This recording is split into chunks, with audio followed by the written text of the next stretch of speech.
நம்ம நன்மையான காரியத்துக்கு யூஸ் பண்ணுறத விட தீமையான காரியத்துக்கு தான் அதிகமாக யூஸ் பண்ணுறோம். அல்லாஹ் நமக்கு வந்து பாதுகாத்து தரட்டும். எதை ஓப்பன் பண்ணாலும் நமக்கு வந்து இப்போ எல்லாமே ஆபாசம், ஃபித்னாக்கள், தேவையில்லாமல் நம்ம வந்து டைமை தான் வேஸ்ட் பண்ணுறோம். இப்போல்லாம் நமக்கு வந்து அரைகுறையாக ட்ரெஸ் பண்ணாலும் அது வந்து தப்பாக தெரியல. ரொம்ப ஒரு லிமிட்டை க்ராஸ் பண்ணால் தான் தப்பாக தெரியுது. எதனுடைய விளைவுன்னு இதை நினைக்கிறீங்க? அடிக்கடி அதையே இதில் வந்து நமக்கு காமிச்சு அதை வந்து நார்மலைஸ் பண்ணிட்டாங்க. நம்மளை அதை வந்து பழக்கி விட்டுட்டாங்க.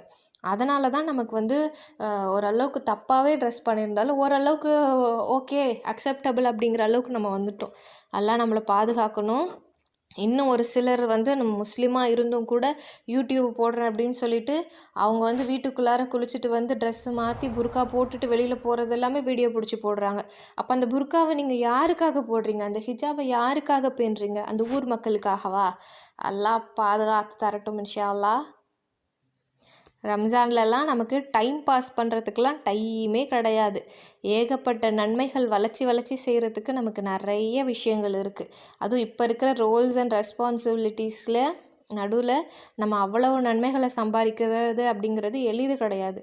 இன்ஷா அல்லாஹ் நமக்கு லேசாக்கி தரட்டும். அதை எளிதாக்குறது நம்மளுடைய கையில் தான் இருக்குது இன்ஷா அல்லாஹ். Next last but not least அப்படின்னு சொல்கிற மாதிரி 9வது அந்த கடைசி திருடன் யார் தெரியுமா? நம்ம ஒத்துக்கிட்டாலும் ஒத்துக்கலைனாலும் இதுதான் நிஜம் அப்படின்னு சொல்கிற மாதிரி இந்த பிஸ்னஸ் தான். அதுவும் முக்கியமாக சொல்லணுமே, லேடிஸாகவும் இருக்கிறவங்களும் இப்போல்லாம் வந்து நம்ம அந்த கேக்ஸாக இருக்கட்டும், ஹென்னா சொல்ல மறந்துட்டோமே, ஹென்னா பிஸ்னஸாக இருக்கட்டும், இதெல்லாமே ரம்ஜான் டைமில் தான் பீக் டைம்.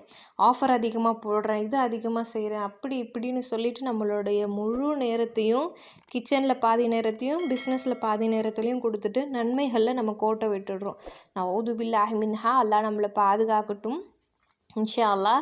நமக்கு வந்து இந்த ஃபைனான்ஷியல் இண்டிபெண்டன்ஸையும் தேவை தான் கண்டிப்பாக, சரிங்களா? ஆனால் அதுக்காக நம்மளுடைய இபாதத்துகளை எந்த குறையும் வச்சிடக்கூடாது.